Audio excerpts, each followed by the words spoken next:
happy to moderate a panel on sensuality, sexuality, tantra, with a distinguished lineup of guests. Can we start with introductions? If you introduce yourself, tell us who you are, what you do, and what you're doing here. Okay, my name is Karina Velasco. I'm a wellness coach and sexuality teacher, author. I'm really happy to be here. I just want to connect, have this discussion with fellow sex-positive, amazing people. And what do? I mostly have orgasms, eat chocolate, and just enjoy life. Fantastic. What a great job.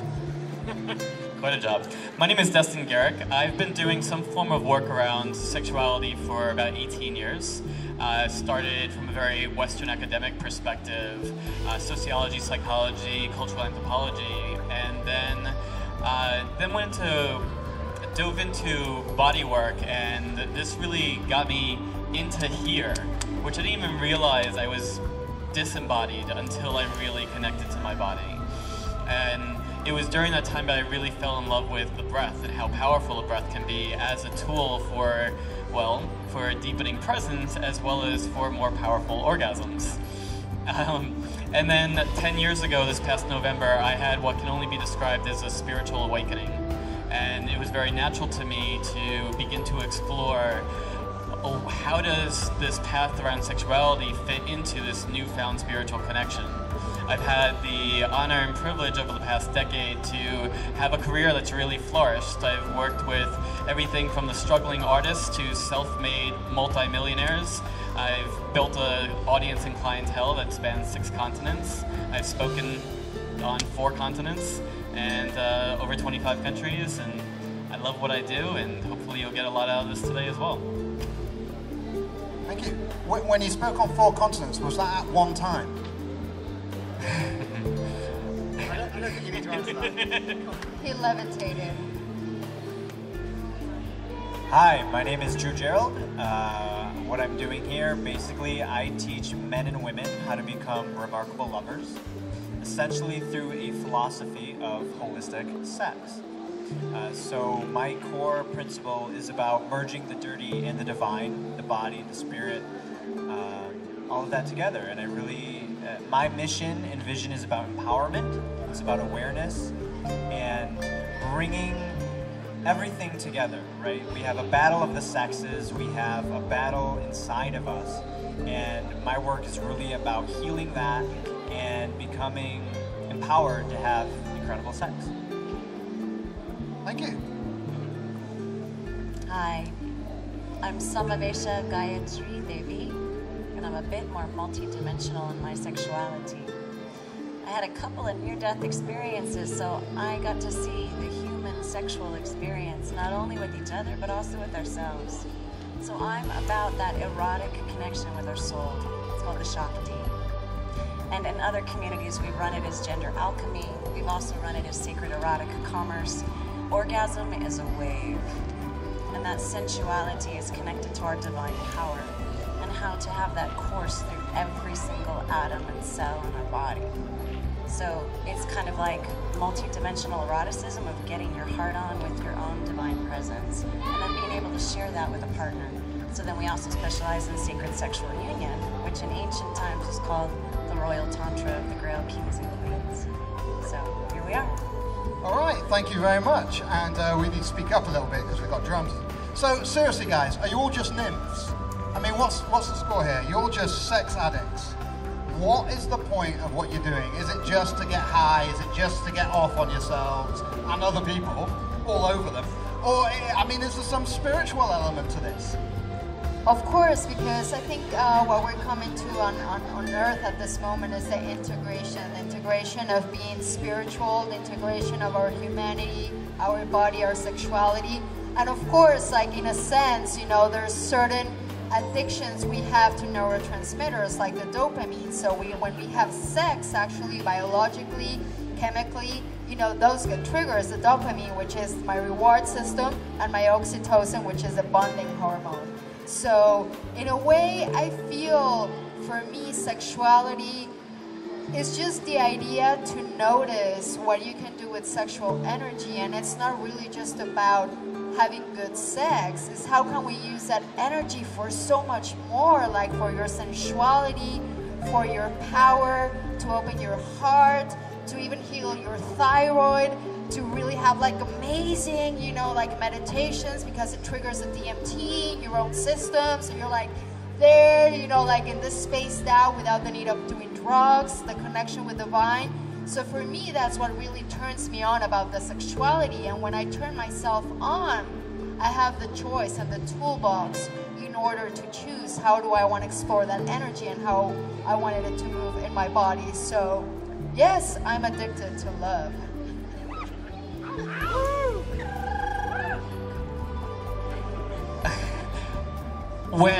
If there's one area that people are fucked up around, it's sex. Let's just put it bluntly. It doesn't even, I've been all over this planet, and it just shows up in different ways in different cultures, but there seems to be something off, largely globally. Some places are better than others. The US kind of is on the worst end of things, in all honesty. And this has to do with everything from the deep layers of cultural shame, guilt, and fear that we carry around sex, our bodies, pleasure itself, all the way to the dynamics between men and women, which again, quite simply, are fucked. Men and women look at each other with distrust. It's on one hand, we're magnetized towards one another and can't live without one another, and at the same time, you know, there's a whole thing, can't live with them, can't live without them, kind of sense. Like, I've been really, I'm really drawn to the tantric idea of sacred relationship, and how we have the opportunity, there's this possibility for, I'm going to be a little heteronormative right now, but for men and women to relate to one another as, like, if we are each physical manifestations of the divine itself, then here, when I'm diving in with my lover, my partner, whether she is, you know, for a night or whether she is for a lifetime, it's an opportunity to pray, to put simply, to practice adoration, worship, and devotion through this body, through this being standing here before me. Now, how different that is, what a different way of relating than, I'm not gonna let you hurt me. No one's gonna hurt me like that again. And so I built, building up all these layers of defense mechanisms, armor and weapons to keep that from ever happening again. And so while those defense mechanisms and those weapons came about with good intent, as a form of protection, ultimately they get in the way of what most people really, really want at the core of their being. And so this is one of the areas that I'm passionate about in my work, is helping people really find more effective means of remaining safe while actually getting what they want relationally, sexually, intimately. Thank you. True. So, are you just a nympho? That was the question, I was just reminding you. Thank you. You're welcome. Yes. So here's the thing. Many of us find sex to be a wonderful thing. At our primal core, we are driven to reproduce. This is just a biological urge. And there's a lot of pleasure, there's a lot of spiritual possibilities in this. For me, how my journey came from a journey of being a victim, from being in victimhood and being disempowered. And the first thing that, as a teenager, I wanted to have sex. My hormones are racing. Women are beautiful, hot, and sexy, and so that's where a lot of my energy went into, okay, how do I get a girlfriend? How do I make friends? Whole craziness, right? So for me, I have seen sexuality and spirituality and the mastery of this as a way to become empowered. So my message at its core is about empowerment, and I think sex is a very sexy way to go about it. And so whether it's spirituality, whether it's sexuality, whether it's health, whether it's wealth, whatever it is, I really want to see the world empowered to, as Destin said, get what they want without any of the protection and the motivations from fear. So, yes. Thank you. It's very loud. Okay. The only element that I'll add to our family that's already been shared is, for me, sex is desire. And my soul is going to follow that desire and where it takes me. And so this sexual journey for me is about the destiny. Who could relate to my sexuality actually bringing me so intimately into my body that I'm running all the energy, all the life force, all the consciousness that's required to stand up into that position of leadership and get the job done? For me, my sacred sexuality is efficiency, because I came here for a mission, and there's no way I can fulfill that mission without my divine passion running the show. And I get to share that passion with the beloved. I'm really all about sacred union. We've got a pretty amazing individual on the stage right here. I do believe in twin souls. I do know that I'm here to fulfill this, you know, as an alchemical marriage. And yet I gotta make love to my body every single day. It's not about him making love to me. It's about me making love to me. And through the Om practice, who's heard of orgasmic meditation, right? Yeah, I Om. So I love Nicole, I love what she represents, because it's like allowing everything in my life to turn me on, allowing everything in my life to court and flirt with me. And that is the divine feminine. That's the next panel, right? The divine feminine is sensuous at her core, and she works it, and the whole life is an erotic dance. So how much fun could we have if we reclaimed that our sexuality is actually a conduit for our fun, for our self-expression, for our potency? That's just the tip of the iceberg. Great, thank you. So you can hold that for a second. So what I heard then, and it was a nice segue in, is that you were using the divine connection, the sexuality and the divine union to empower yourself to get the job done, to bring your force to the front so you can, what terrible language terms would put man up, but actually it's womb and up.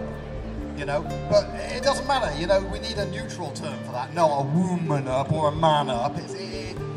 Come to the, step up to the mark, and not me, step up to the mark and create your power. Now the question I've got for you is, there are people who are moving outside of the body, transcending or attempting to transcend in meditation. And I've heard people talk about Kundalini with regards to that, using it as a method of moving out of the body and connecting with the divine. For me, Kundalini would be exactly what you're talking about, which is coming into the body. It's our power source. It's our nuclear center.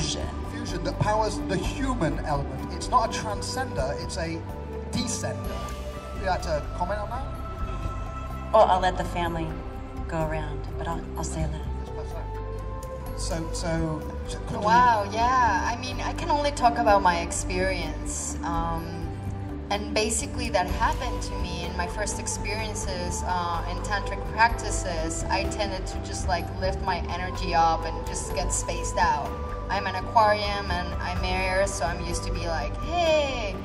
So the beauty for me was the moment with these techniques to breathe down my energy, and the empowerment I just felt and the containment of that energy, because it's such a strong energy. Like, they teach us a lot to have power in this world, but they don't teach us to contain that power, you know, to really feel up and like feel yourself with that energy, that cosmic energy, divine energy, whoever, like however you want to call it. But the point is, and what I love about Tantra and sacred sexuality is the ability to have that energy within yourself, in your own universe. And it's so magical, and the experience is just amazing. For me, just like the simple thing, just to feel good in my body, to feel in my power, to feel in my power to make my choices, to get my boundaries respected and honored by myself, to take care of myself. So that's for me the power of Kundalini energy.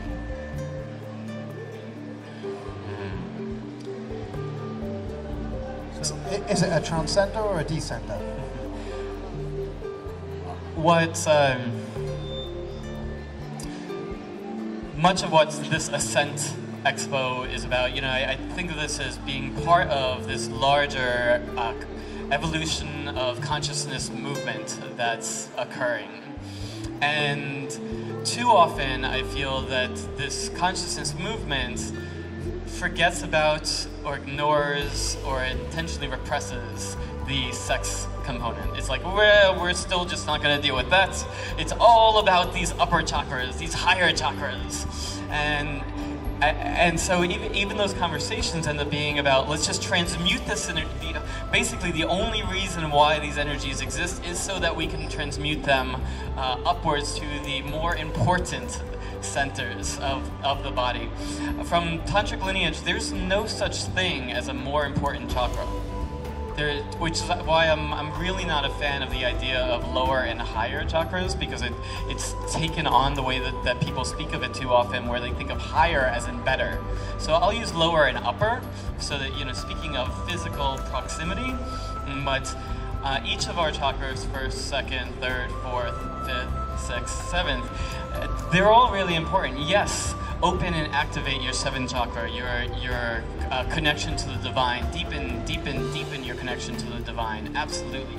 And we see a lot in spiritual and conscious circles, people who are all sorts of fucked up around their lower chakras, who are really disconnected from their sense of power. So they sit around, they dream all the time, they talk about all these visionary ideas all the time, and then they sit around completely struggling to survive in this world today, which is all first chakra issues. They can't support themselves or handle paying rent or, you know, properly feeding themselves. You know, this is way too prevalent in this culture, and I think that it's part of the root is the way in which these upper chakras are end up highlighted at the expense of the importance of our lower chakras. So I really believe that it's important for us to bring attention to all seven, open, activate, and bring them into alignment. So yes, open these up and take that energy up. Yes, open this up and take that energy down. So I don't see it as an either or, but the importance of both. That was pretty damn good, yeah. I'm just gonna expand a little bit on that, because that was pretty in alignment with what I think. I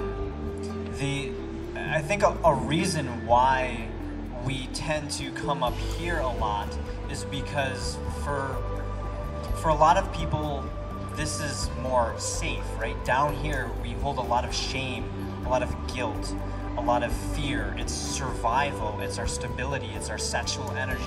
Sexual energy is extremely potent, extremely powerful, and not to get into conspiracies or anything, but when you can subdue and have control over either a partner, we see this in a lot of domestic abuse, and even in society as a culture, controlling that sexual energy is very powerful. It does a lot of things to subdue the population.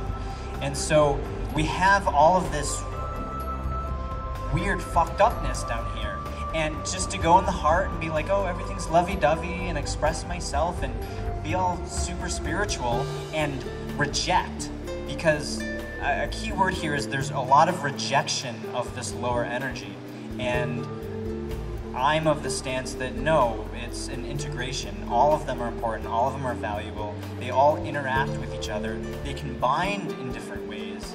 And if you don't have this sexual energy of creativity, strong, stable, and safe and powerful, how are you going to channel that up into expression, right? Your creative expression. Bring that up to the heart, or bring the heart down into here, or bring the spirit down into the sexuality up into the spirit. So I think that it's the paradox of bringing it down and bringing it up, heaven down to earth and earth up into heaven, and acceptance of all sides. Right on. So enough talk. Would you do me a favor, spread your legs and put your feet flat on the ground. I'm all about embodiment. Now we're getting serious, huh? Yeah. So I want you to have the sexiest thought about yourself. What do you love most about your sexuality? And now feel that circuitry in your body, that you're running divine current, that your sexuality is part of this fuel in your body. And all of us come from the body of Gaia. So let's just imagine that we're all like conduits for this Kundalini, not only to flow through our bodies, but also to move down through our bodies, out that root, out that perineum, down the legs, and into the planet. There's this thing called planetary Tantra. How many of you remember the Great Rite?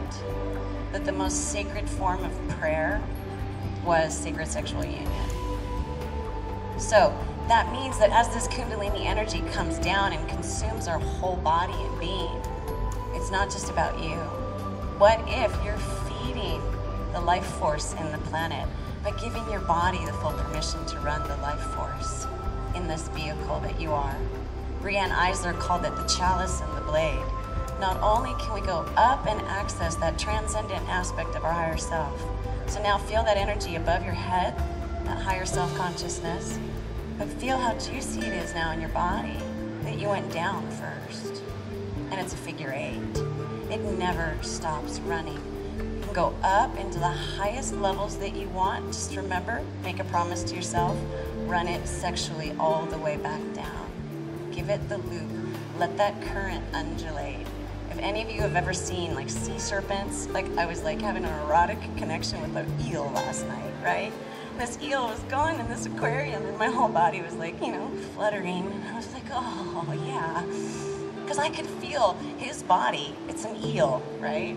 But I didn't have any separation between me and the eel. That eel and I were having an erotic conversation. And that's just how I run, right? But that's the gift of my near-death experience, because it was like, run your sexuality with the freaking planet, honey. And run that energy into the grid system, because that's going to help the whole family get the job done. So it's not just about sexuality for me and my fulfillment. I'm all about pleasure. Heck, who doesn't love pleasure? But I'm also going to ground that pleasure, because I know that that's the foundation for the evolution of our species. All right, good. Thanks, and thank you, Eel, for partaking in Gayatri's exploration last night. So for people who are watching, who for this, all they know about intimacy as sexuality is fucking, or just having sex with somebody, or where do they start? Where do they begin? I mean, what is it they have to do? They want to, they need to meditate? They need to sit naked with their partners and together? I mean, what is their first step? Well, how do they go about exploring how to discover this passionate intimacy and connection that's going to free? Because that's what it is. Is it about free? Do you feel more free now? The panel, can I get some nods or shakes? Do you feel more free now you're exploring? Yeah. Oh, yeah. Free that you're experiencing. How do people go about exploring this? What's their first step? Drew, you've got it. Go for it. What's the first step, Drew? First step. Illicit sex course? P and the V.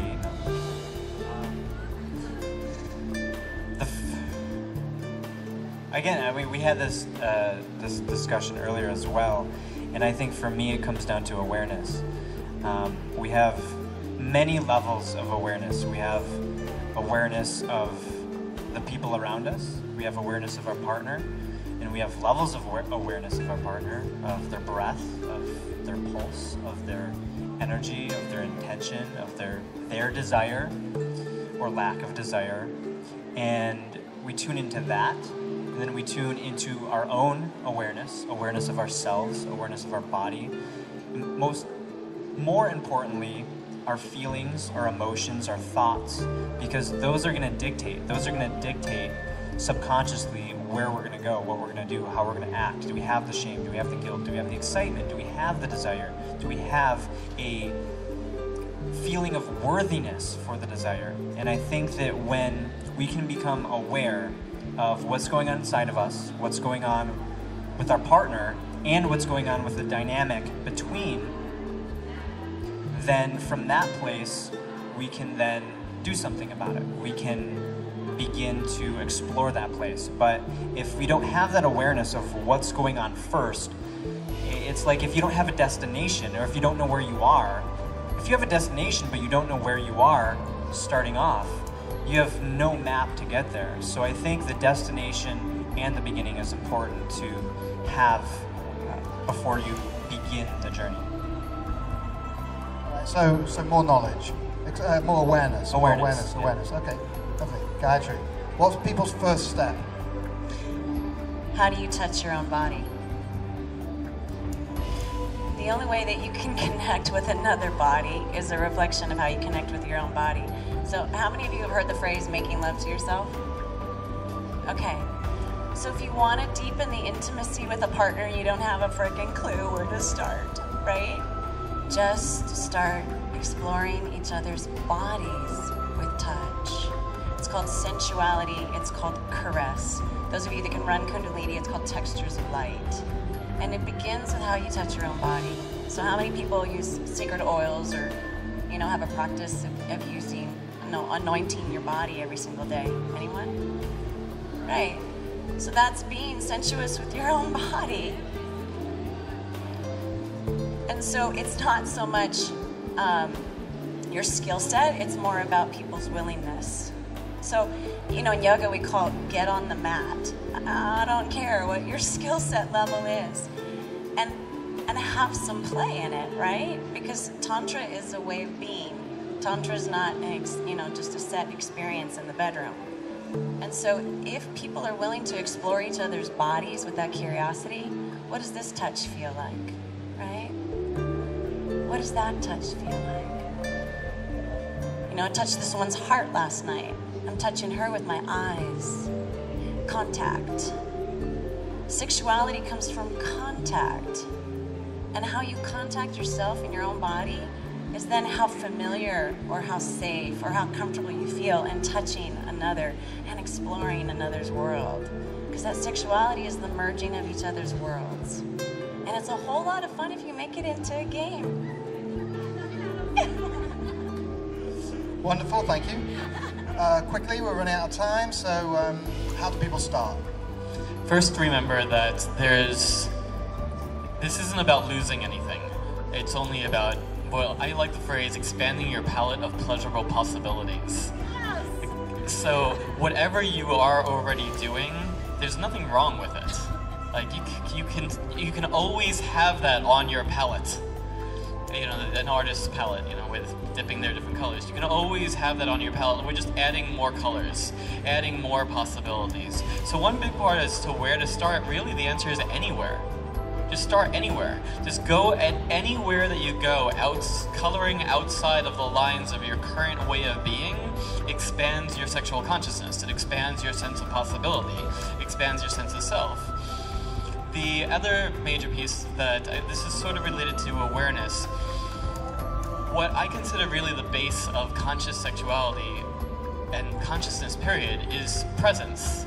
And all we really mean by presence is getting out of your head, getting out of the constant projections into either fantasy or fear or worry or self-judgment or internal judgments of your partner or thinking about the kids or work or to-do list or what happened last time or oh shit, is that going to happen again, or what if I'm too this or not enough that, etc., etc. All those things are the things that get in the way of really being here with your partner, or when you're in the fantasy or the idea of the sexual experience versus really in the sexual experience.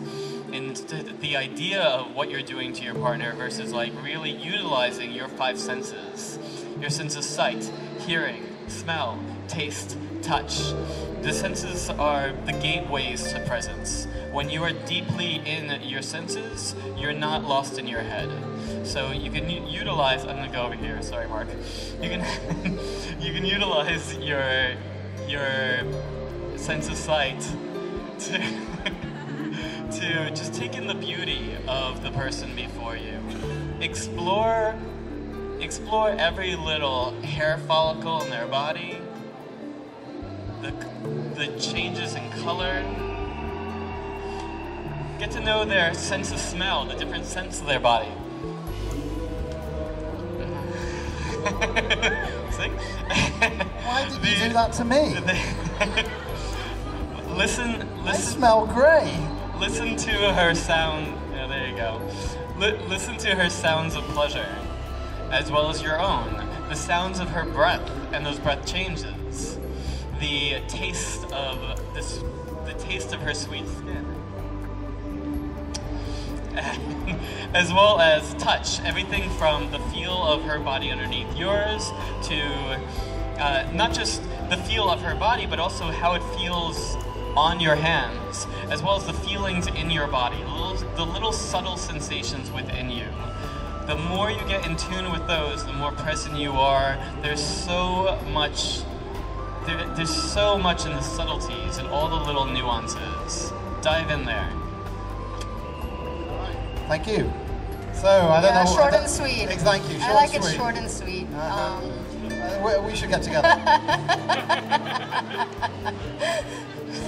So, I mean, these three beautiful people covered, and I'm in alignment with a lot of what you have said, but for me, something very simple and also one of the most important things that draw me into the sexuality is two things. Doing one thing a day that makes you feel good in your body. Breathing, changing your position, stretching, dancing, whatever gives you space and a release of stress, because we're overly stressed, and the less stress we have, the more sensual we become because we feel good. And the other's a proper nutrition. Nobody really talks in sexuality about the importance of nutrition and how food impacts your sexual energy. So if you choose healthy, organic, beautiful, living, raw food full of energy, imagine how that energy of creation and that energy of sexuality is going to be in your body. So explore eating more consciously, explore playing around with cacao, chocolate, raw chocolate, which is super amazing, and it's like a blast. It's like an orgasm every time I have a nice chocolate. So incorporating good foods, feeling good in your body, and it all comes up to willingness and fun. It's if we become masterful at marketing and sports, why not becoming the best lovers we can be? Amen. Excellent. Thank you. Amen. Amen. Okay, so it seems like what we're talking about is awareness, becoming aware, becoming sensual, present, take the touch, take the smell, the taste, become there with the person, become here and now with the person. I mean, we haven't got much time. I did want to talk about masturbation. I mean, whenever I'm in front of a crowd of people, I find the urge to talk about masturbation. Just talk? just to talk, that was it. What's that for? Whoa, oh my God, she's got a personal vibrator around her neck, just in case she needs to excuse herself. Well, look, feel free to carry on while we're talking. The actual question I had, and I really would appreciate shorter answers, is, the problem is, I mean, we're at the convention center, and there was also a porn convention here. I don't know if you guys knew about that, yeah? Yeah, everyone stands up and runs out. There was a porn convention. Now, I don't have an issue with if people are consenting to pornography, but it can be very addictive. And a lot of people get addicted to pornography and get addicted to masturbation around this. And then when they get with a divine other, they don't have the sense of the connection, the humility of it. Then it just becomes the act of ejaculation rather than the intimate specialness. So my question, I suppose, is, what do you feel about masturbation? Is it something that should be guided into a certain limit? Is it something that you would encourage to as much as you can always? I mean, what do you think about that? Since I have the vibrator, I go first. I mean, for me, masturbation, and it has a weird connotation. It has sometimes a negative or a shameful, masturbating. So I call it self-pleasuring, because it's really about pleasuring yourself. So what I feel is sometimes when we see pornography or we get stimulated with, you know, fantasies around something, it's more like we're turning on our sexuality with images that are provoking that external. So, I mean, you can do that, it's fun, but the point for me and what really like I love about self-pleasuring is that connection within myself. Like truly I'm honoring my body, I'm loving my body, I'm giving all the love, I'm getting myself turned on by me. So in that sense, I'm really turned on, and I go to a yoga class or a bar and I see a cute guy and I get turned on, but it's like I'm turned on by me first, so I'm not putting the responsibility or the expectation or like, oh, you're gonna be the one who's gonna give me an orgasm to that partner. So that's how I make my sexuality mine, and then, you know, when I have sex with somebody, I'm just sharing that energy. And that takes a lot of pressure away because it's like, I get turned on myself. There's no neediness. I just want to have fun. Great, thank you. Destin, briefly, if you can. Yeah, so good at that. Briefly masturbate. One of the tools I have all of my clients and those that I work with do is they take on what I call a practice of erotic self-exploration. Almost everybody has their masturbation habits, and by that I mean like that which you do because it's what you do, it's how you get off. And quite often these are habits that you developed a very long time ago. Oftentimes in adolescence, pre-adolescence, maybe even earlier, while living in your parents' home, and where the main agenda was how to do this as quickly and quietly as possible before you get caught. Well, most of us present here and watching this now are adults now. Are those methods really helping serve you in having the type of healthy, lengthy, connective, powerful sexual experiences that you really want? Because if you're having more experiences that are through self-pleasuring or masturbation than anything else in your life, how are you training yourself? How are you training your body? How are you training your neurology?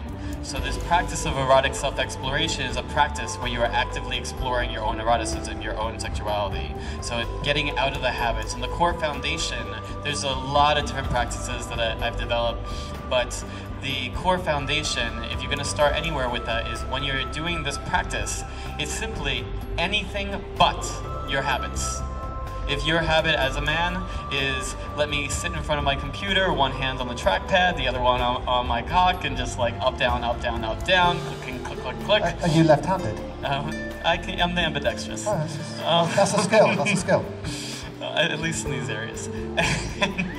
And until you come, well then, great. Well then, what would it be to do a practice of erotic self-exploration? Take those pieces out. What would it be to, I mean, just taking porn out is such a huge step for most men when they're become so reliant that's the only way they know how to masturbate.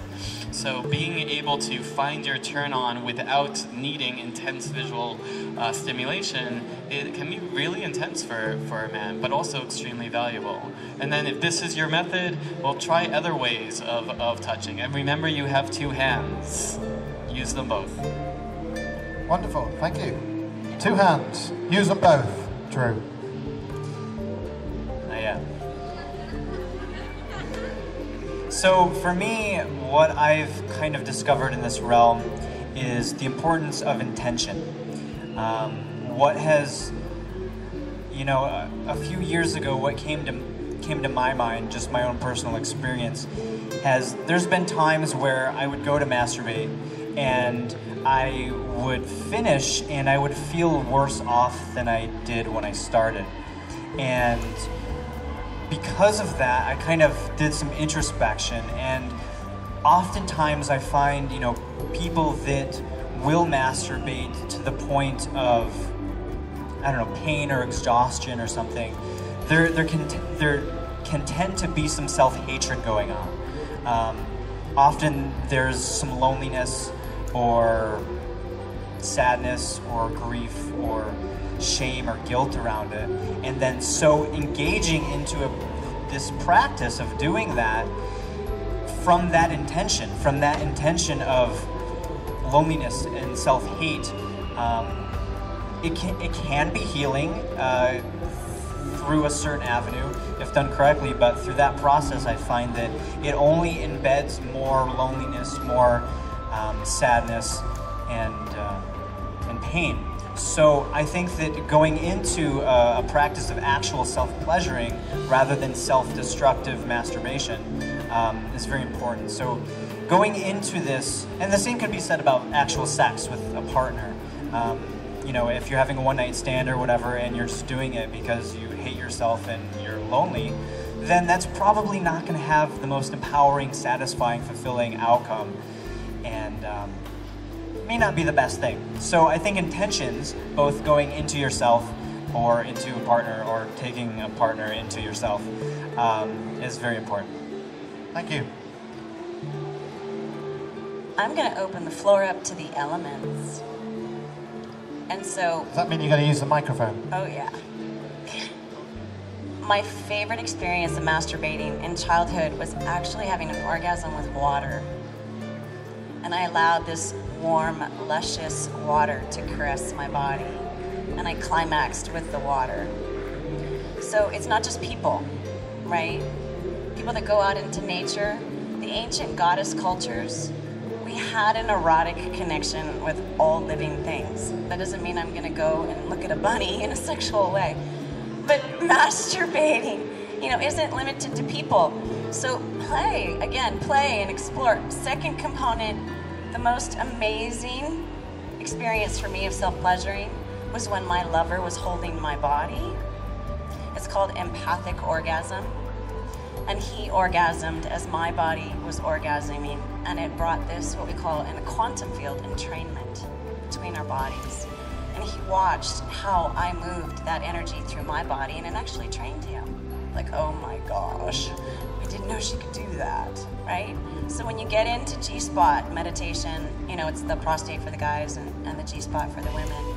That is quite a powerful practice, and actually sharing it with somebody and having them feel you go through that whole wave, having it be witnessed, so that, yeah, you're masturbating, but you're not masturbating alone, because it creates connection and it creates bond, and it creates that synapse, because that's where we're going as a race. We're going back to the one heart. So why not use our sexuality to come back to the one heart? That's great, thank you. I mean, it reminds me of the Bill Hicks line, where Bill Hicks was on stage and he was saying, yes, I don't know if anyone here has masturbated more than 22 hours in a row. I don't know. And then is it a bad sign when just air comes out? Bill Hicks delivered it much better than I did, obviously. Just a little. So the point is, it's fantastic. Thank you so much to the panel for sharing. Oh, okay, thank you. We have totally run out of time, but I do want you to give an opportunity just to say, where can people find you? Yeah, I know you. Where can people find you? Email address or website? Thank you. Well, actually, if you want more information about the erotic pharmacy, aphrodisiac foods, all the information about nutrition and sexuality, I have a book called From the Sweet Spot to the G-Spot, out in iTunes, Google Play, Amazon. Yeah, it's pretty cool. It's in English and in Spanish, and I have another one called The Colors of Love and Sacred Sex, and it's awesome. My website is Karina, Karina, Velasco, V as Victor, ELASCO. My Facebook, Karina Velasco Tips. My Instagram, which is super sexy because I put Kama Sutra pictures of cacao and like cool stuff. It's Kari Velasco, so you can find me there. And there's my Twitter, Karina Velasco. So I think that's enough. Yeah. Okay, now you know where you can find me. My phone number is just for you and you and you. And you and you and you. Again, my name is Destin Gerek, destingerek.com, D-E-S-T-I-N, Destiny without the Y, DESTINGEREK.com, or you could also find me at embodiedman.com. I run a program called the Embodied Man's Path to Sexual Consciousness, deep masculine empowerment, sexual self-mastery, and understanding and satisfying women. We're enrolling now, so now would be the time to speak to me. Also a corollary women's path that's just begun. Thank you. Facebook, Twitter, all YouTube, Destin Gerek. My name is Gerald. You can find me at remarkablelover.com. And yeah, not too bad, huh? And I have just been published my course called Holistic Sex, Merging the Dirty and the Divine. So if you like this conversation, buy it and check out everybody else as well. And thank you so much. I'm Samavesha Gayatri Devi. My branding is through Speaking Tree of Life, www.speakingtreeoflife.com, both on the Grandmother Spiderweb and also on Facebook. For those of you that want to know how to translate this into the new economic systems, you'll find us with the Sacred Economics panel at Lucidity, and you just look up Sacred Erotic Commerce. Good to see you again. Wonderful, thank you very much. My name's Mark Abadi, holistic psychologist, all-round everythinker. Thank you very much for coming, and next panel up, literally, next panel up is Sacred Femininity. Please stick around, it's going to be fantastic. Thank you.